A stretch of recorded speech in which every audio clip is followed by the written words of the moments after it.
बाबा तो हमें ये ज्ञान देते हैं कि हमारे अंदर 63 जन्मों के विकर्मों का बोझ है और वो जो 63 जन्मों के विकर्म जो हुए हैं वो आज किस रूप में आत्मा के अंदर है, संस्कार के रूप में, है ना।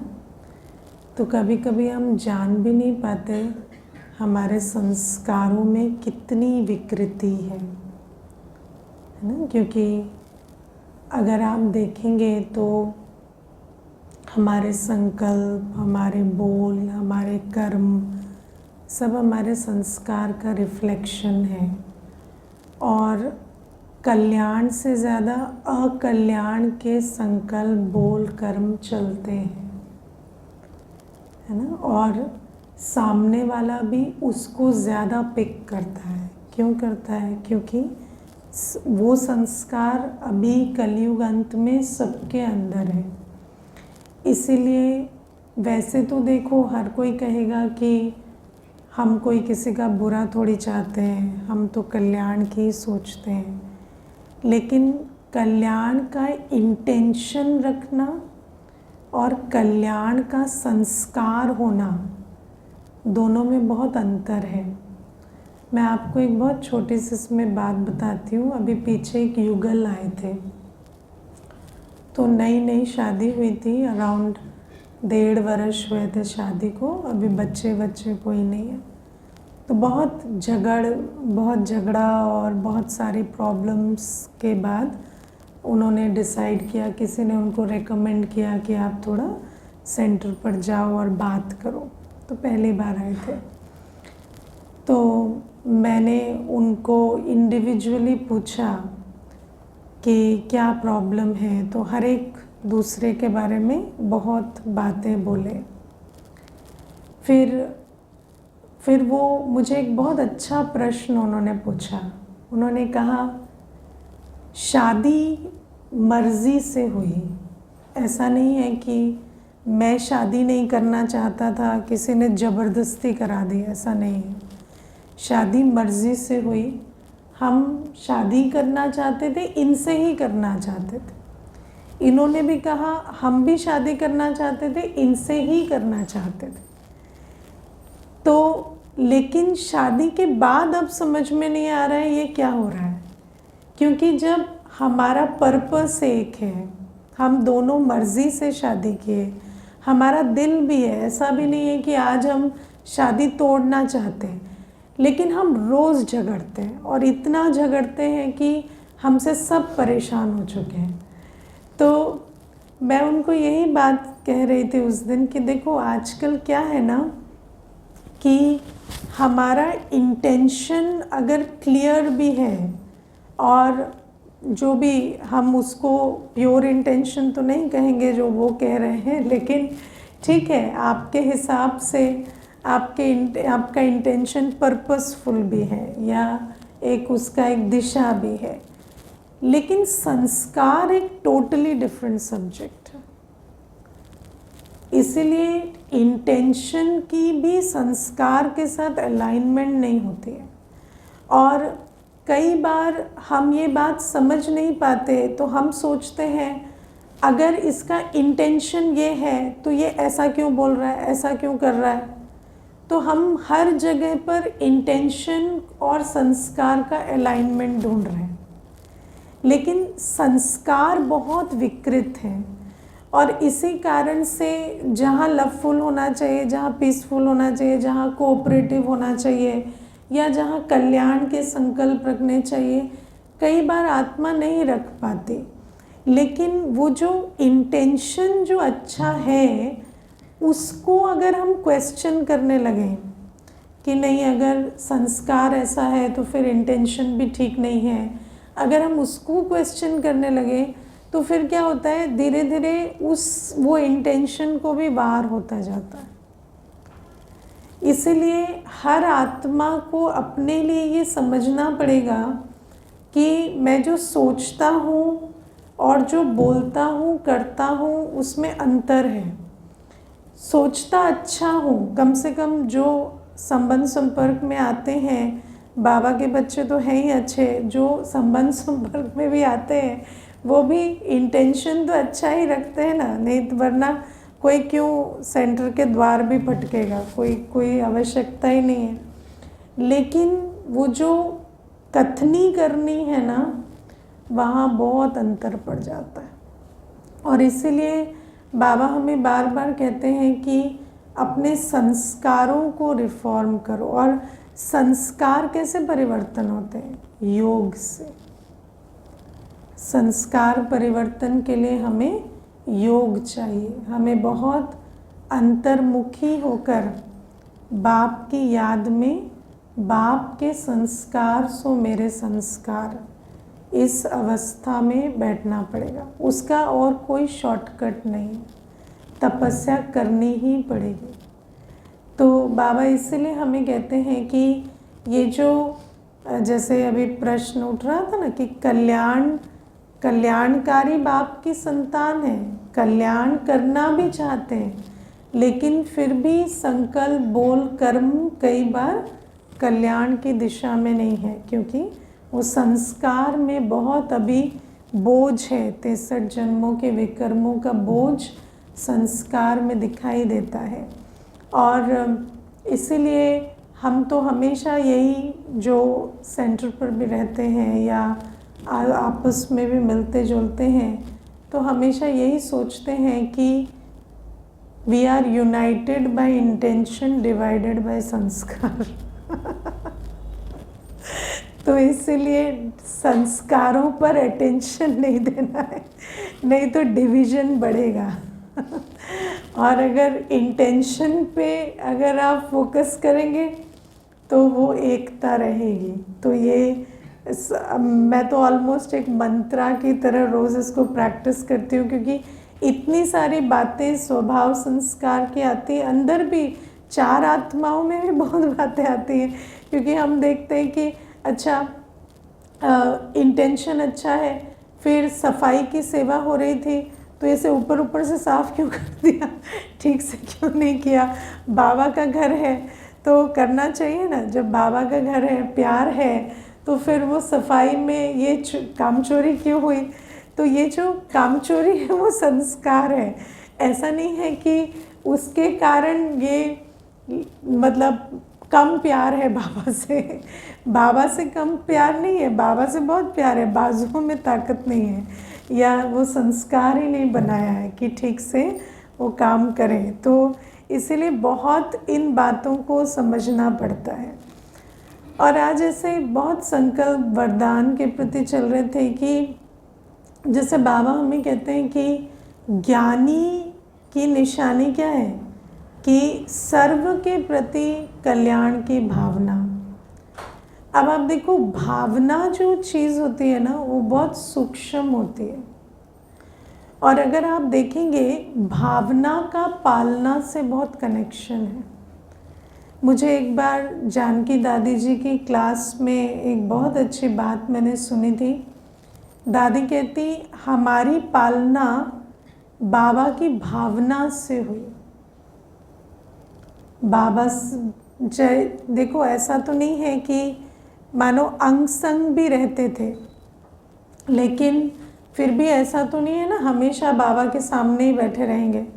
बाबा तो अलग बिल्डिंग में रहते, दादियाँ अलग रहती, लेकिन वो जो भावना होती है ना, सदा शुभ भावना, शुभ कामना, वो शुभ भावना, शुभ कामना बहुत कल्याण करती है, उससे पालना होती है। आज आप देखना, बच्चों की भी घर में जो पालना नहीं हो पा रही है, उसका कारण क्या है? हर एक आत्मा है ना, जो माता पिता का पार्ट भी निभा रहे हैं, वो आत्मा है। अब उस आत्मा में शक्तिहीनता है, तो वो जो कांस्टेंट शुभ भावना, शुभ कामना नहीं रहते। देहाभिमान है ना, तो देहाभिमान के कारण वो कांस्टेंट शुभ भावना, शुभ कामना नहीं रहते।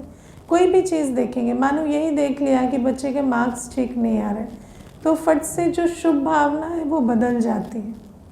वो जो जजमेंट है वो आ जाता है कि अच्छा पढ़ेगा नहीं तो कैसे अच्छा करेगा, मार्क्स अच्छा नहीं आएगा तो करियर कैसे होगा। अब करियर कैसा होगा अगर माता पिता के संकल्प में ही आने लगा है कि इसका तो मार्क्स अच्छे नहीं है तो इसका करियर ठीक नहीं हो सकता, तो फिर आप सोचो कि उस आत्मा को और कौन बाहर से आएगा कोई शुभ भावना देने। तो बाबा हमें ये बात कहते हैं कि ये जो भावना है इसका बहुत महत्व है संबंधों में, और बाबा भी जो हमारी पालना करते हैं तो ये भी तो एक ईश्वरीय संबंध है ना। इस संबंध में भी, और बाबा कहते हैं मैं तो डायरेक्ट पालना भी करता हूँ और फिर निमित्त के द्वारा भी करता हूँ, और हम हर एक अपने अपने स्थान पर इंस्ट्रूमेंट बनते हैं अनेकों के लिए। तो बाबा कहते हैं वो जो भावना है ना उसको कांस्टेंट रखना ये बहुत बड़ी संपत्ति है। और फिर इसमें बहुत सारी बातें हैं आज, जैसे बाबा कहते हैं ज्ञान माना सदा कल्याण की भावना, सर्व के लिए कल्याण की भावना। अब आप देखो ज्ञान मतलब क्या होता है। ज्ञान माना मैं कौन मैं किसका। हमें ज्ञान किसका मिलता है, मैं कौन मैं किसका। हम जब तक बाबा के नहीं बनते हमें मैं कौन नहीं पता, मैं किसका नहीं पता। हमें क्या पता है, सामने वाले का संस्कार, सामने वाले के गुण, सामने वाले के अवगुण, परिस्थिति में क्या खतरा है, परिस्थिति में क्या नुकसान हो सकता है। दुनिया में एक्सपीरियंस्ड किसको कहते हैं, दूसरे के संस्कार को रीड कर सके, सिचुएशन में किस सिचुएशन में क्या प्रॉफिट क्या लॉस हो सकता है उसको पहले से एंटिसिपेट कर सके, इसी को ही वो ज्ञान समझते हैं। लेकिन बाबा हमें कहते हैं कि ज्ञान माना दूसरे को समझना, दूसरे को या परिस्थिति को समझना, ये ज्ञान नहीं होता, वो तो पर है ना। ज्ञान माना स्व का ज्ञान, मैं कौन हूँ मैं किसका हूँ। तो जब हम मैं कौन मैं किसका जानते हैं तो हमारे व्यवहार का आधार क्या होना चाहिए, मैं कौन और मेरा पिता कौन। क्योंकि अभी तक क्योंकि हमें पता ही नहीं था कि मैं कौन मेरा पिता कौन, तो हम तो सामने वाले आत्मा को देखकर या परिस्थिति को देखकर व्यवहार कर रहे हैं। लेकिन बाबा हमें आकर कहते हैं कि तुम जो हो जैसे हो, तुम्हारा पिता जो है जैसा है वैसा तुम्हारा संकल्प बोल और कर्म होना चाहिए। अब सामने वाला अपकारी उपकारी आपको उससे क्या करना है ना। देखो जैसे दुनिया में लोग कहते हैं ना हमें उसको जानना है समझना है, उसके वो कैसा है उसके संस्कार क्या है। लेकिन आपको जान के क्या करना है, आपको जान के अपनी फीलिंग को चेंज करना है, आपको जान के अपने बिहेवियर को चेंज करना है, आपको क्या करना है। अगर आपको ये समझ आ चुका है कि मुझे तो वही करना है चाहे सामने वाला कोई भी हो कैसा भी हो, मुझे तो सिर्फ हर आत्मा का कल्याण ही करना है, तो फिर आपको सामने वाले को जानने की परखने की आवश्यकता ही नहीं है। तो बाबा हमें कहते हैं कि ज्ञान माना मैं कौन मैं किसका, और मेरा पिता अगर कल्याणकारी बाप है तो मेरा संस्कार है सर्व का कल्याण करना। फिर सामने वाला क्या है कैसा है उससे मेरा कोई लेना देना नहीं है। और कल्याण का अर्थ भी अंडरलाइन करना पड़ता है, क्योंकि कल्याण माना है ना, दुनिया में क्या होता है हम तो कहते हैं चाहे कोई कैसा भी है हर एक का घर बस जाए हर एक सेटल हो जाए, ये कल्याण नहीं होता। बाबा कहते कल्याण माना हर एक योगी बने पवित्र बने, हर एक को स्व का बाप का परिचय मिले। हमारा कल्याण उतने तक ही है, हम किसी का जिस्मानी कल्याण नहीं करते या किसी के विकारी आशाओं इच्छाओं को पूरा करने की जिम्मेवारी हम नहीं उठाते। तो अगर हमें इस रूप से कल्याणकारी बनना है तो इस रूप से कल्याणकारी बनने में तो आपको कभी जानने की ज़रूरत नहीं है कि सामने वाली आत्मा कैसी है या उसका क्या संस्कार है क्या व्यवहार है, क्योंकि आपको क्या करना है, आपको तो उस आत्मा को ज्ञान गुण शक्ति से सींचना है बस। तो बाबा कहते हैं इस आधार से हमें हर एक का कल्याण करना है और अपनी भावना को ऐसा रखना है कि सबके प्रति, है ना, हर आत्मा ज्ञानी बने, योगी बने, पवित्र बने। ये हमारी भावना हर एक के लिए होनी चाहिए। इसी को कल्याण की भावना कहते हैं। कल्याण की भावना ये नहीं कि वो शॉपिंग नहीं कर पा रहा है, हम उसके साथ शॉपिंग करने चले गए, है ना, वो अकेले खाना नहीं खा पा रहा है, बाहर हमने बैठ के उसके साथ खाना खा लिया, ये कल्याण। वो लोनली फील कर रहा है, हम उसको कंपनी देकर व्यर्थ बातें कर रहे हैं, ये कल्याण नहीं होता। तो बाबा इसीलिए हमें कल्याण भी समझाते हैं और फिर सर्व के प्रति सदा कल्याण की भावना रखने का लक्ष्य भी बाबा हमें देते हैं। और ये जो कल्याण का संस्कार बनाने के लिए हमें योग का बल चाहिए, क्योंकि वरदान तो अव्यक्त वाणियों से निकाले जाते हैं ना। तो अव्यक्त वाणियाँ कब चली? 69 तक साकार वाणी चलने के बाद। तो 69 तक बाबा रोज़ क्या रिवाइज कराते? याद करो, याद करो, याद करो है ना। तो जब वो याद का बल भरे तब तो ये वाले गुण विशेषताएं हमारे अंदर दिखाई दे। तो ये पहली चीज़। फिर बाबा हमें आज कहते हैं कि दूसरों के मनोभावों को हम पहचान पाएंगे यदि हम मन मनाभव हैं। अब हमने तो ये समझा हमें किसी को जानने की या उसको समझने की ज़रूरत नहीं है। अब आप देखो मनोभाव क्या होता है। एक होता है जो आत्मा कह रही है, जो आत्मा कर रही है ना। लेकिन जो वो कहते हैं, जो वो करते हैं, उसके पीछे जो मनोभाव होता है वो बहुत डिफरेंट होता है। मैं इसमें आपको एक कहानी सुनाती हूँ। एक बच्चा जो था वो रोज़ थोड़ा पिता जब जाते ना कार लेकर तो वो खड़ा रहता। तो जिस दिन पिता निकलने लगे 3-4 दिन के बाद, तो उसने पिता की कार पर एक पत्थर फेंक दिया। तो वो पत्थर से एक शीशा टूट गया। तो शीशा टूट गया तो बच्चे ने बहुत डांट खाई, क्योंकि आप पिता ऑफिस नहीं जा सकते। तो सारी डांट खाते हुए वो चुपचाप खड़ा होकर डांट खाता रहा। उसके बाद थोड़ी देर के बाद जब पिताजी अंदर चले गए तो बच्चा बहुत खुश हुआ। तो पिताजी को किसी ने पूछा कि ये आपका बच्चा खुश क्यों हो रहा है? तो पिताजी कहते पता नहीं, इतना बदतमीज़ हो गया है, पहले पत्थर फेंक कर तोड़ देता है फिर खुश होता है। तो फिर साइकोलॉजिकली उसको समझा गया तो पता चला कि इसको चाहिए मेरे पिताजी छुट्टी करें।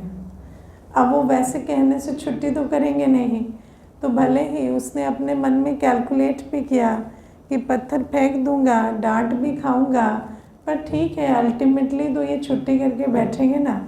तो उसने उस विधि से वो छुट्टी पिता की कराई। तो उसका मनोभाव क्या है कि मुझे पिता का समय चाहिए। और अगर आप देखेंगे तो ये जो अटेंशन, लव, केयर, इसकी साइकोलॉजी बहुत डीप है। हर आत्मा को आज क्या चाहिए? प्यार चाहिए, सम्मान चाहिए, केयर चाहिए, अटेंशन चाहिए। लेकिन वो उसको वैसे नहीं मांगते कि मुझे प्यार चाहिए, मुझे सम्मान चाहिए। वो क्या कहेंगे? आपके जैसा तो कोई है ही नहीं, इतने ख़राब हो, है ना, तो आपकी तो मुझे ज़रूरत ही नहीं है। तो ऊपर से इस प्रकार की बातें करेंगे कि आपको लगेगा कि पता नहीं ये तो मुझे पसंद ही नहीं करते। लेकिन वास्तव में उसको क्या चाहिए? आप ही का अटेंशन, प्यार, केयर चाहिए। और सम्मान भी जो चाहता है वो आपको मजबूर करना चाहता है वहाँ तक कि आप उसे सम्मान दें, है ना। और जब वो मजबूर करता है तो कोई प्यार से तो नहीं करता, तो वो अपमान करेगा, वो बहुत सारी चीज़ें करेगा, लेकिन उसको चाहिए क्या? उसको सम्मान चाहिए। तो बाबा हमें ये बात कहते हैं कि किसी के मनोभावों को हमें इसलिए नहीं समझना, जैसे दुनिया में नेगेटिव साइकोलॉजी समझने जाते हैं ना, ये नार्सिसिस्ट है, ये है, ये वो है, वो बात बाबा नहीं कर रहे हैं। बाबा कहते हैं कि किसी के वो सूक्ष्म मनोभावों को समझना है कि ये जो शब्द कह रहे हैं, ये जो व्यवहार कर रहे हैं, इसके पीछे ये चाहते क्या है ना। और आप देखना, कई बार मैंने घरों में देखा, बच्चे होते हैं ना, तो उनके साथ पेरेंट्स या फैमिली तब तक नहीं बैठते जब तक बच्चा कोई प्रॉब्लम नहीं क्रिएट कर देता। ठीक है, ये एक बहुत मेरी एक ऑब्जर्वेशन है कि पेरेंट्स और फैमिली तब तक बच्चे के साथ बैठते नहीं हैं जब तक वो प्रॉब्लम नहीं क्रिएट कर देता, और फिर वो रात भर बैठकर उस बात को सॉल्व करते हैं।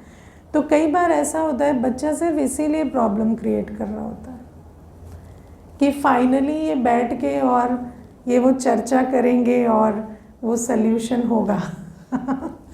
तो ये जो मनोभाव है ना, इनको हमें समझना पड़ता है, और ये हर जगह पर होता है। परिवार में, ब्राह्मण परिवार में भी हम देखते हैं, कई बार कोई बहुत परेशान कर रहा होता है तो उसको क्या चाहिए होता है, उसको चाहिए होता है टाइम, उसको चाहिए होता है अटेंशन, और फिर उसको बिठा लो तो बात कुछ भी नहीं है ना। उसको 2 नखरे दिखाने दें, आपको देखने दें, बस बात वहाँ ख़त्म हो गई।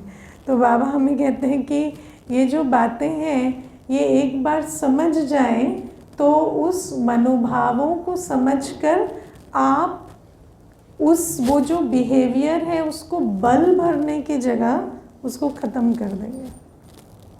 लेकिन बाबा कहते हैं मनोभाव कैसे समझेंगे, जब खुद मना भाव होंगे, क्योंकि जब जो जैसा है वो वैसा देखेगा।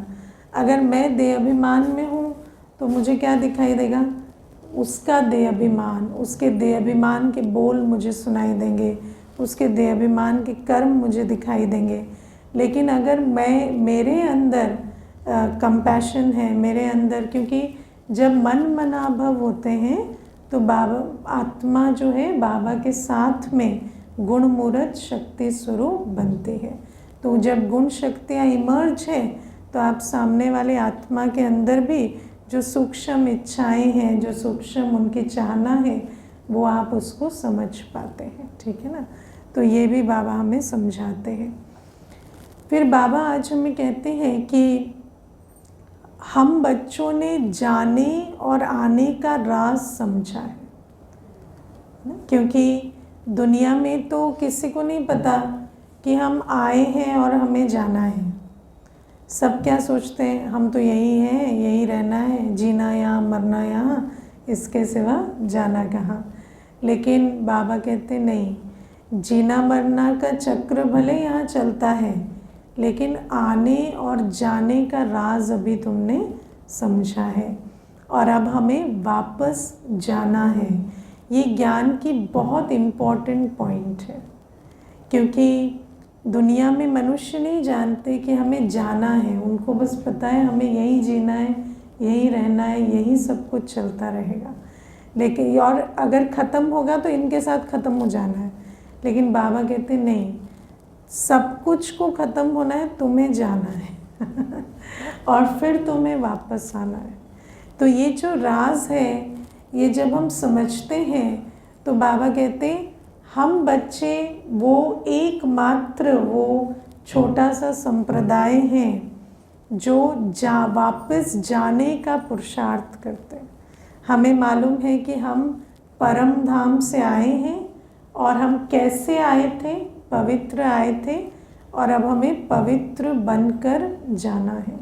तो ये जो वापस जाने का पुरुषार्थ, ये सिर्फ हम बच्चे करते, कोटों में कोई, और उसमें भी कोई में भी कोई, क्योंकि हर कोई उस आधार से समझता नहीं है कि मुझे जाने के लिए तैयारी करनी है ना। कई ऐसा ही सोचते रहते हैं कि बाबा के ज्ञान से हमें इस जीवन को ठीक बनाना है, लेकिन बाबा कहते हैं तुम्हें जाना है, और जाना है तो आर्ट ऑफ डाइंग है ना। बाबा हमें मरने की कला सिखाते हैं। अब जीते जी तो नहीं चले जाएंगे ना, शरीर के साथ उड़ जाएंगे क्या? हाँ, उड़ेंगे शरीर के साथ? नहीं। तो ये शरीर, ये संसार छोड़ कर जाना है। तो बाबा कहते हैं इसलिए जीते जी मरने की कला तुम्हें मैं सिखाता हूँ, क्योंकि अगर जीते जी मरेंगे नहीं तो जाने के समय हमें बहुत सज़ाएं भोगनी पड़ेंगी। क्योंकि ये जो शरीर है, बाबा हमें कहते हैं ना, बहुत टाइट ड्रेस हो गई है। जब टाइट ड्रेस को खोलते हैं तो बहुत कष्ट का अनुभव होता है।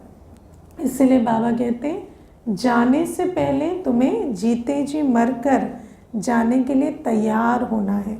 आप में से कौन कौन जीते जी मरकर जाने के लिए तैयार होने का पुरुषार्थ करते हैं एक्चुअली? हाँ, जीते जी मरकर जाने के लिए तैयार होने का पुरुषार्थ करते। सोच समझ के जवाब देना, है ना, क्योंकि हमें ऐसा लगता है, लेकिन क्या हम सच में अपने देहभान, देह अभिमान को छोड़ने का पुरुषार्थ कर रहे हैं? ठीक है ना, कई बार हम, है ना। हाँ हाँ हाँ, तो संस्कार की भी बाबा हमें विधि बता रहे ना, उसको करते रहना। हाँ, और योग, और देखो योग का एप्लीकेशन क्या है? अकेले कमरे में तो सब योगी हैं, ठीक है। जानवर को भी अकेले छोड़ देंगे तो क्या करेगा? थोड़ी देर बाद शांत बैठ जाएगा योगी। तो योग की निशानी क्या है फिर? कि संस्कार मिलन कर पाए। अगर अभी भी किनारा करने की ये होती है तो फिर योगी नहीं, है ना। गुण मूर्त रह पाए, शक्ति स्वरूप रह पाए। और संस्कार मिलन कैसे होता है? जब हम सेवाओं में रहते, सेवाओं में संस्कार मिलन होता है ना। तो बाबा हमें यही समझाते हैं कि अब हमें वापस जाने का पुरुषार्थ करना है। और वापस जाने के लिए हमें मेन पुरुषार्थ क्या करना है? देह के भान को छोड़ते जाना है। अब 3 चीज़ें होती हैं: देह भान, देह अभिमान, देह अहंकार, है ना। तो अब आप देखो कि देह अहंकार जो है वो अकेले बैठे भी वाइब्रेशन के रूप में दिखाई देता है ना। मैं धनवान, मैं शक्तिशाली, है ना, मैं तो बहुत बड़ा कुछ हूँ। तो ये जो देह अहंकार होता है ना, दुनिया की प्राप्तियों का अहंकार, वो अहंकार तो अकेले बैठे भी वाइब्रेशन में दिखाई देता है। देह अभिमान जो होता है वो इंटरेक्शन में, परिस्थितियों में दिखाई देता है। देह अभिमान क्या होता है? अपनी जो क्वालिटीज़ का अभिमान, जैसे कि मैं बड़ा हूँ, मैं समझदार हूँ, मैं राइट हूँ, है ना। तो ये वाला जो अभिमान होता है ये देह अभिमान में गिना जाता है। तो जब हम इंटरेक्शन में आते हैं तो छोटा बड़ा, है ना, प्रशंसा, निंदा, मान, अपमान, इन फीलिंग्स में आना, ये देह अभिमान की निशानी होती है। तो हमें देह भान तो तीसरी चीज़ है ना, सूक्ष्म है। पहले हम अपने से पूछें हमें देह अहंकार है,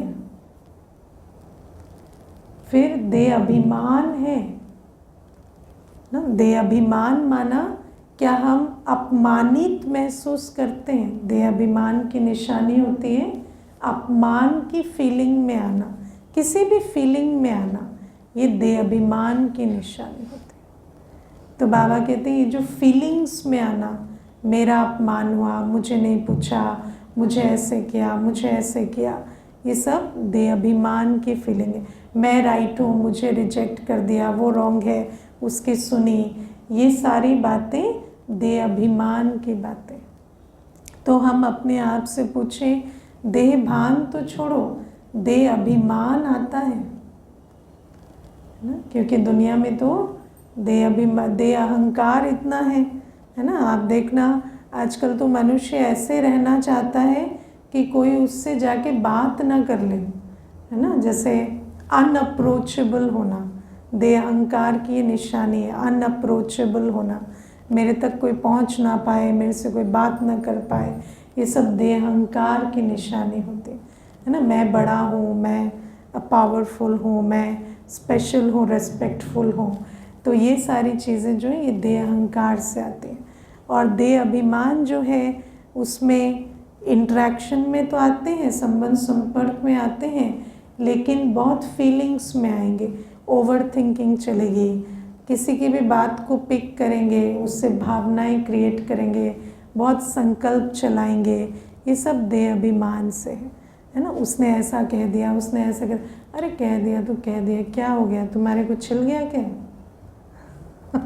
कान से खून निकल आया तुम्हारे, क्या हो गया, कह दिया तो कह दिया, उससे क्या हो जाता। हाँ नहीं तो हम खड़े होकर सुने ना, सुन तो लिए सुन तो लिए, अब क्या करें तो सुन तो लिए, अब हमारा ड्रामा ऐसा बना कि उन्होंने कहा, हमने सुना, अब वो ड्रामा है, अब उसको ख़त्म करो। तो ये जो देह अभिमान है, ये अपने आप को तंग करने की बहुत सुंदर विधि है ना। फिर तीसरा है देहभान, है ना। देहभान तो बहुत सूक्ष्म है। देहभान माना सर्दी गर्मी, है ना, या टेस्ट, है ना, या फिज़िकल कंफर्ट, हर चीज़ से, ये जो इंद्रियों से जो अंदर हलचल होती है ना, आपको कोई कुछ कह नहीं रहा, कुछ कर नहीं रहा, लेकिन अंदर ही अंदर ये जो 50 चीज़ों से, मेमोरीज से, हर बात से जो तकलीफ़ होती है अंदर ही अंदर, वो देह भान में जाती है ना। तो बाबा हमें कहते हैं अब हमें देह भान से भी परे जाना है। स्वाद कैसा भी है, नमक है नहीं है, आपको उसकी फीलिंग नहीं आनी चाहिए। आप किस प्रकार के वायुमंडल में हैं, या किस प्रकार आवाज़ है या साइलेंस है, आपको उन दोनों अवस्थाओं में शांति का अनुभव एक जैसा करना आना चाहिए। वायुमंडल का प्रभाव, है ना, या जो इंद्रियां हैं उससे जो अफेक्ट होते हैं, या सर्दी गर्मी, है ना, बहुत ठंड लग रही है, बहुत गर्मी लग रही है, ह्यूमिड लग रहा है, ये सारी बातों से भी हमें परे जाना है। ये तो ऑटोमेटिक होती है ऑटोमेटिक होती है, जब आत्मा शरीर में नहीं होती तब होती है। इसीलिए तो बाबा कह रहे हैं जीते जी मरो। हाँ ये देहभान है, ये देहभान।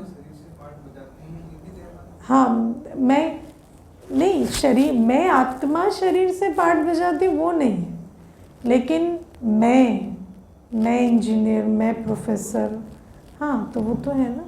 मैं आत्मा कहाँ रहता है पाठ बजाते हैं। हाँ सब देहभान है। और आप सोचो, बाबा तो हमें कहते हैं खूने नायक खेल होगा, हमारे को तो एसी पंखे बंद हो गए तो हमारा विनाश काल वही हो जाता है, क्या हमारे को खूने नायक खेल चाहिए। हाँ विचार करके देखो, अगर इतना देहभान है तो क्या खूने नायक खेल की आवश्यकता है। मैं एक दिन ऐसे ही बात कर रही थी, मैंने कहा अभी जो हाल है मनुष्य का, कोई विनाश के लिए कोई आत्मा, देखो कोविड के समय सुन के मर गए, डर के मर गए, तो जो डर के मर जाता है उसको तो वायरस भी नहीं चाहिए। कुछ फिजिकल पैरामीटर्स हैं, उसके बिना तो जिंदगी चलती नहीं, मर जाएगा इंसान। मरना ही है। देह से ऐसा न्यारा रहना है कि जीते। देखो अभी ये जो थर्ड स्टेज के बारे में भी सोच रहे हो ना, वो नहीं सोचो, अभी देह अहंकार सोचो, देह अभिमान सोचो, फिर देहभान है।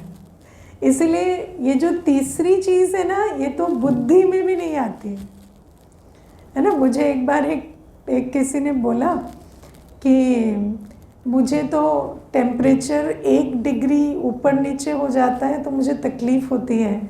तो मैंने कहा कि लेकिन फिर आप विनाश काल में क्या करेंगे? तो मुझे कहते हैं मैंने इतनी योग तपस्या की, बाबा इतना भी नहीं करेगा क्या मेरे लिए? मैंने कहा क्या करेगा बाबा? एसी का टेम्परेचर ठीक रखेगा आपके लिए। तो बच्चों की, बाबा कहते हैं ना ये मेरे सिर चढ़े हुए बच्चे, तो बच्चों की ये भी एक्सपेक्टेशन है कि बाबा लास्ट में इतना तो मेरे लिए करेगा ही, क्या बड़ी बात है ये। ठीक है, तो बाबा हमें कहते, इसीलिए ना मुझे कई बार भाई कहेंगे ना कि ये आत्मा तो पुरुषार्थी लगती, मैं ये मुंह नहीं खोलते हैं, इनका मुंह खुलवाओ तब पता चले अंदर क्या पुरुषार्थ है क्या नहीं है। क्योंकि ऐसे तो चुपचाप बैठे सब अच्छी मूर्ति नज़र आते हैं, लेकिन इनको मुंह खुलवाओ, इनको बात करवाओ, इनको सेवाओं में बुलवाओ, तब पता चले अंदर क्या है। क्योंकि वैसे तो पता नहीं चल रहा। तो वो भाई जो है उससे पहली बार बात की थी मैंने, तो उसने मुझे ये बात कही थी। तो तब तक तो हम सोचते थे ये पूरा ऑनलाइन बैठता है 45 मिनट, इतना अच्छा आंखें खोल के ध्यान मगन अवस्था में, बहुत अच्छा योगी है। और वो योग में क्या सोच रहे हैं, बाबा इतना तो करेगा ही, है ना। तो इसीलिए बाबा हमें कहते हैं अंत के समय क्या होगा। आप सोचो, अंत के समय बाबा हमें कहता है कि मैं तुम्हें सूक्ष्म में, जिसने मुझे भोग स्वीकार कराकर पवित्र भोजन सदा स्वीकार किया है, उसको मैं वायदा करता हूँ मैं सूक्ष्म में तुम्हारा पेट भर दूँगा, कहता है ना बाबा। लेकिन आप अपने से पूछो कि क्या मेरा पेट सूक्ष्म में भरेगा?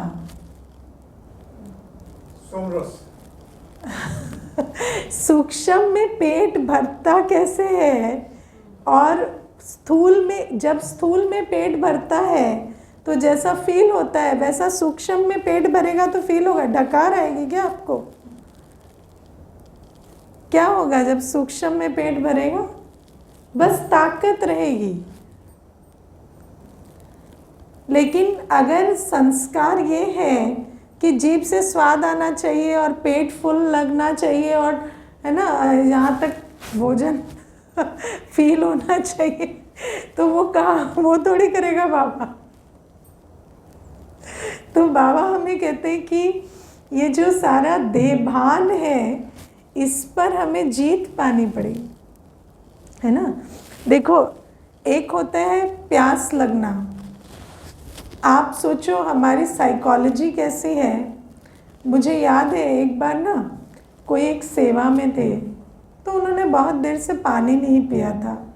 तो मैंने उनको पूछा आपने पानी नहीं पिया, बहुत देर से, आप पानी पी लो। तो एकदम से कहते हैं हाँ मुझे अभी पता चला मुझे प्यास लग रही है। तो आप सोचो कि एक प्यास तो यहाँ फील होती है, दूसरा तो साइकोलॉजी में फील होती है ना। आप सोचो कि आप तो घंटे के हिसाब से गिनते हो ना, अभी मैं 8 घंटे से कुछ खाया नहीं, अभी मैं 16 घंटे से कुछ खाया नहीं, तो वो जो साइकोलॉजिकल भूख प्यास है उसका क्या करेंगे?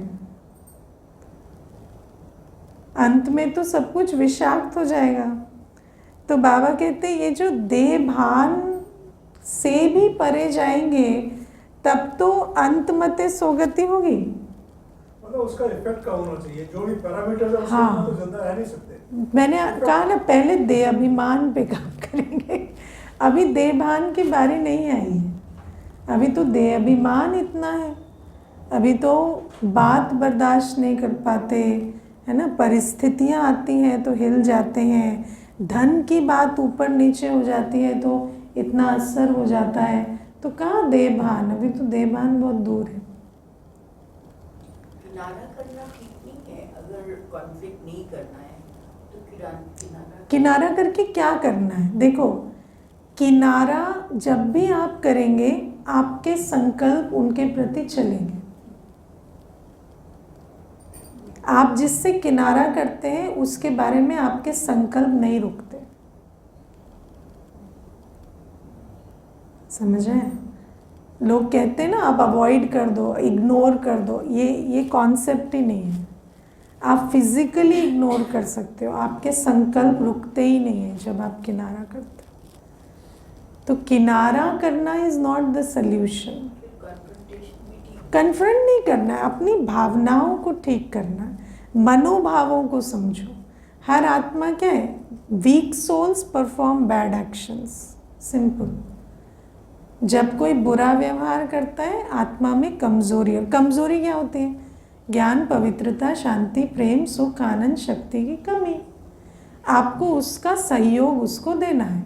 वो खुश नहीं है, आप खुश रहकर उनके साथ इंटरेक्शन में आओ।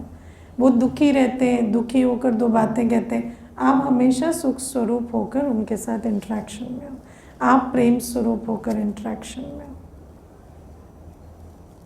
है ना। तो ये बातें बाबा आज हमें समझाते हैं। और सबसे इम्पॉर्टेंट पॉइंट, बाबा हमें कहते हैं, दुनिया कहती है मैं भगवान हूँ, लेकिन उनको नहीं पता मैं तुम्हारा पिता हूँ, है ना। और आप सोचो, पिता का ना होना माना दुनिया में क्या? अनाथ, है ना। तो हम भी कैसे थे?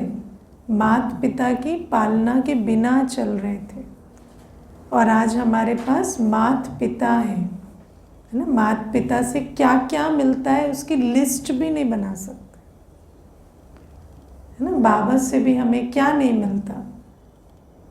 साथ, सहयोग, पालना, दुआएं, आशीर्वाद, है ना। बाबा से हमें वर्षा मिलता है, गुण, शक्तियाँ, ज्ञान, सब कुछ मिलता है। जैसे दुनिया में कहें कि एक आपको अगर ऐसे दें कि किसी के पेरेंट्स नहीं है, ऑर्फन है, तो क्या क्या मिस कर रहा है, तो उसकी लिस्ट कितनी लंबी होगी। तो जब हम आत्मा बिना माता पिता के होते हैं तो लिस्ट कितनी लंबी होती है। और जब हमारे पास बाप है तो बाप तो सूक्ष्म में, स्थूल में हमें इतना कुछ देते हैं, लेकिन वो बाप के रूप में जब हम समझते हैं ना, तभी हम वो अधिकार से ले पाते हैं। क्योंकि दुनिया में भी हमें पता है भगवान प्यार का सागर है, लेकिन हमने ये नहीं सोचा कि मैं भी मास्टर प्रेम सागर हूँ। क्यों? क्योंकि भगवान है, मैं तो साधारण मनुष्य हूँ ना। उसकी क्वालिटी मेरी क्वालिटी है, ये बात कभी बुद्धि में नहीं है। लेकिन पिता का गुण बच्चे का गुण, पिता का कर्तव्य बच्चे का कर्तव्य, पिता का धंधा सो बच्चे का धंधा। बच्चा पिता को देखता है तो उसको पता है जो मेरा ये पिता कर सकता है वो मैं भी कर सकता हूँ। ये कितनी नेचुरल चीज़ है। तो बाबा कहते हैं अब हमें ये परम पिता का संबंध बाबा के साथ मिलता है, और बाप का वर्षा सो मेरा वर्षा। चाहे वो अभी का खजाना है, चाहे भविष्य प्रॉपर्टी है, जो भी बाबा का है वो मेरा है। उस नशे और खुशी को हम इमर्ज कर पाते, क्योंकि हमें ही पता है बाबा मेरा बाप है। अच्छा, ओम शांति।